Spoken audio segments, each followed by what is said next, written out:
Biopharmaceutics क्या होती है, ड्रग क्या होती है और ड्रग प्रोडक्ट परफॉर्मेंस क्या होती है। अब हम इसी बायोफार्मास्यूटिक्स को आगे डिस्कस करने लगे हैं और इसमें हम लोग ने लास्ट वीडियो में ये डिस्कस किया था कि इसमें properties, dosage form, route of administration की स्टडी हम लोग कर रहे होते हैं। जो इंपॉर्टेंस होती है ड्रग सब्सटेंसेस की या ड्रग फॉर्मुलेशन की on observation and in vivo distribution of the drug to the site of action is described the sequence of event that precede acceleration of the drug therapeutic effect।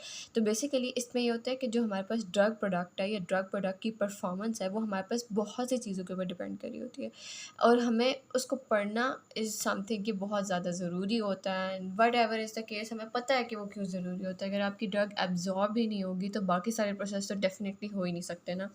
सबसे पहले drug जो होती है वो patient लेता है oral से, ivy से, सबक्यूटेनियस से, ट्रांसडर्मल से, रूट ऑफ एडमिनिस्ट्रेशन बताए हुए हैं। तो जिस तरह से भी लेता है तो सबसे पहले तो वो ड्रग लेगा और वो डिपेंड करती है कि रूट ऑफ एडमिनिस्ट्रेशन क्या है। वो ड्रग जो है वो फिर रिलीज़ होती है डोजेज फॉर्म से एक प्रिडिक्टेबल और एक करेक्टराइजेबल मैनर में, ठीक है।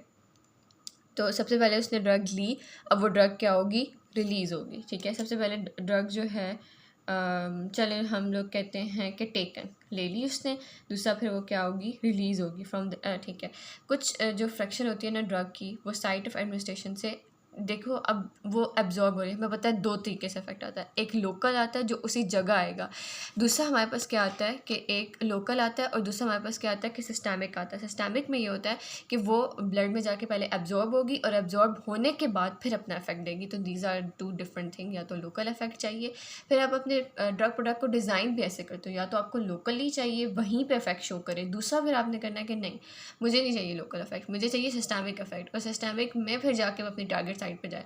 अब यहाँ से अगर आपने ड्रग डिलीवर करनी है इंटेस्टाइन्स में तो आपको डेफिनेटली उसमें सिस्टेमिक में जाने की ज़रूरत नहीं है, लेकिन जीआईटी को क्रॉस करना पड़ेगा। इसी तरह आप लोग चाहते हो कि लिवर में जाए तो फिर वो सिस्टेमिक सर्कुलेशन को क्रॉस करके जाएगी तो वहाँ पे जाएगी ना। तो दीज आर द थिंग जो मैटर करती हैं आपकी ड्रग प्रोडक्ट डिज़ाइन में। तो this is not that simple. अच्छा, तो यहाँ पे एक बहुत अच्छा सा फिगर बना हुआ है। इसमें पहले क्या है कि ड्रग रिलीज़ होती है और डिसोल्यूशन होती है इसकी, ठीक है। तो पहले तो वो आपने फॉर एग्जांपल अपनी बॉडी में डाली है ड्रग, तो यहाँ पे जाके पहले ये डिज़ोल्व होगी और ड्रग यहाँ पे जाके रिलीज़ होगी। फिर उसके बाद जो नेक्स्ट स्टेज आती है वो एब्जॉर्प्शन की आती है। एब्जॉर्प्शन के बाद क्या होता है कि आपकी ड्रग जो होती है वो सिस्टेमिक सर्कुलेशन में चली जाती है, ठीक है। एब्जॉर्ब होगी तो जाएगी ना, इंटेस्टाइन से एब्जॉर्ब हुई और आपकी सिस्टेमिक सर्कुलेशन में ये आ गई। अब यहाँ पे हमारे पास क्या होता है कि डिस्ट्रीब्यूशन होती है और ड्रग जो है वो टिश्यू में चली जाती है, ठीक है। और या फिर जो ड्रग बच जाती है और डिस्ट्रीब्यूट नहीं होती, कभी कभी ऐसे होता है कि for very limited time period drug जो है वो टिश्यू के साथ जाके क्या हो जाती है, अटैच हो जाती है, और अटैच होने के बाद हमारे पास क्या होता है कि वो दोबारा से डीटैच हो जाती है, तो वो फिर दोबारा सिस्टेमिक सर्कुलेशन में आ जाती है जिसकी बाइंडिंग हुई हुई होती है। और फिर binding, D binding, I will say this is not a word but I am just for the convenience of you people कि बाइंडिंग होती है और फिर वो बाइंडिंग ख़त्म हो जाती है। तो उसकी वजह से क्या होता है कि वो ड्रग दोबारा से बाउंडिंग एंड रीबाउंडिंग हो जाती है। तो उसके बाद क्या होता है कि वो दोबारा से हमारे पास क्या आ जाती है, सिस्टेमिक सर्कुलेशन में ड्रग वापस आ जाती है आफ्टर डिस्ट्रीब्यूशन। अब जो टिश्यू में ड्रग होती है वो हमारे पास फार्माकोलॉजिकल और क्लिनिकल इफेक्ट देती है, और जो सिस्टेमिक सर्कुलेशन में होती है वो आपकी बॉडी से रिमूव हो जाती है। तो इसमें एक्सक्रीशन और मेटाबॉलिज्म आ जाता है। तो ये आपके पास एक डायनामिक रिलेशनशिप है between the drug product and pharmacological effect. जब वो टिश्यू में जाएगी ना, अब आप इसमें गौर करो कि कहीं भी ड्रग का कोई उस तरह से इफेक्ट नहीं आ रहा।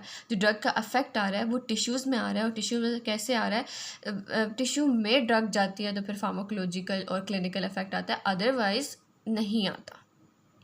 अगर वो सिस्टेमिक सर्कुलेशन में तो कोई इफेक्ट नहीं आएगा।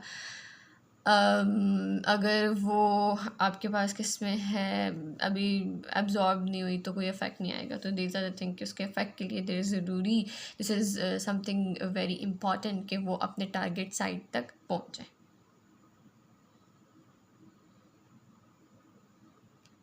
ओके, उसके बाद हम लोग कहते हैं कि pharmacodynamic response result when the concentration at the site of the action reaches. अब यहाँ पे ये होता है कि ऐसे नहीं होता कि बॉडी में गई वो थोड़ी सी भी रिलीज़ होगी तो उसका इफेक्ट आना शुरू हो जाएगा, ऐसा नहीं होता। हमें अपने ड्रग को मिनिमम अफेक्टिव कंसंट्रेशन तक पहुंचाना होता है। जैसे ही हमारी ड्रग मिनिमम अफेक्टिव कंसंट्रेशन पे पहुंचती है तो फिर उसका इफ़ेक्ट आना स्टार्ट हो जाता है। तो दिस इज़ समथिंग कि एक डेफिनेट अमाउंट हमें पता होती है, एक डेफिनेट अमाउंट का एक नंबर है हमारे पास। तो ऐसे नहीं होगा कि बस बॉडी में गई और इफ़ेक्ट आना शुरू हो गया। उसको मिनिमम अफेक्टिव कंसंट्रेशन तक, नाम से इंडिकेट हो रहा है, MEC तक पहुंचना पड़ेगा। जो हमारे पास इसमें होती है, उसमें स्टार्टिंग जो सजेस्टेड डोजिंग है, उसमें हमारे पास क्या होता है कि starting dose, maintenance dose, doses form, dosing interval clinical trials की बेस पे हम लोग इसको डिटरमाइन कर रहे होते हैं। तो जो डोजिंग है ना, उसको अगर आप स्टडी करना चाहते हो ना, तो उसमें आपके पास क्या होता है कि सबसे पहले आपके पास स्टार्टिंग डोज होती है। स्टार्टिंग में हम लोग क्या करते हैं कि थोड़ी सी ज़्यादा ड्रग दे देते हैं, ताकि अब एक बंदा आया है, वो इमरजेंसी में है और उसकी हालत जो है वो ख़राब हो रही है, तो हम लोग स्टार्ट क्या करते हैं कि हम लोग स्टार्ट लोडिंग डोज से करते हैं और वो डोज ज़्यादा होती है। फिर उसके बाद हम मेंटेनेंस डोज पे आ जाते हैं। मेंटेनेंस डोज की जो कंसंट्रेशन होती है वो इतनी ज़्यादा नहीं होती, ठीक है। वो इसलिए होती है कि बस अब पेशेंट आपका स्टेबल हो गया, ठीक है, आपने लोडिंग डोज दी, पेशेंट स्टेबल है, और अब आप उसको मेंटेनेंस डोज के ऊपर लेके आओगे कि आराम आराम से, बस ठीक है, हो रहा है काम, आराम आराम से आप डोजिंग उसको देते रहोगे, क्योंकि एक दफ़ा मिनिमम इफेक्टिव कंसंट्रेशन आ गई, अब उसका इफेक्ट जनरेट होता रहेगा। तो सिंपली आपने क्या करना है कि ड्रग देते रहना, आपका इफेक्ट आता रहेगा। तो आहिस्ता आहिस्ता फिर डोजेज फॉर्म आपको पता है कि सोल्यूशन है, IV है, IM है, जो भी डोजेज फॉर्म आ जाती है। फिर डोजिंग इंटरवल पे डिपेंड करता है कितने का गैप देना है, ठीक है। सुबह दवाई ली है, उसके बाद 4 घंटे बाद देनी है, 2 घंटे बाद देनी है, 3 घंटे बाद देनी है, तो टोटली इसके ऊपर डिपेंड कर होता है। फिर हम लोग एक और इसमें ये होता है कि जो डोजेज, जो ड्रग प्रोडक्ट होता है बहुत इंपॉर्टेंट होता है। एक ड्रग है, जैसे मेंशन किया गया कि आइसोप्रोटेनोल। अब इसकी वजह से हार्ट रेट इंक्रीज़ होता है जब हम उसको IV देते हैं, लेकिन जैसे ही आप वो ड्रग ओरली दोगे तो उसका कोई ऑब्जर्वेबल इफेक्ट नहीं आता। तो दिस इज़ इम्पॉर्टेंट कि आप अपनी ड्रग दे रहे हो तो आप किस फॉर्म में दे रहे हो उसको, उसका इफेक्ट भी जनरेट हो पाएगा या नहीं हो पाएगा, या आप वैसे ही कोशिश कर रहे हो और एट द एंड आपको कोई रिजल्ट ही नहीं आ रहा।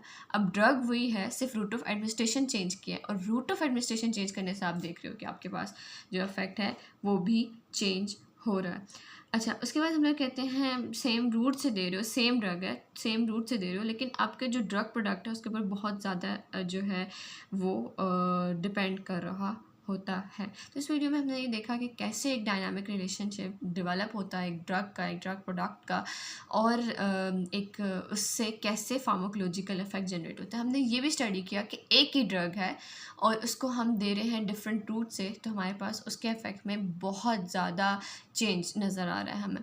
फिर दूसरा हमने ये भी देखा कि सेम रूट से भी देख लो, सेम ड्रग देख के देख लो, लेकिन अगर एक चीज़ की चेंज है तो वो चेंज आपको नज़र आएगा।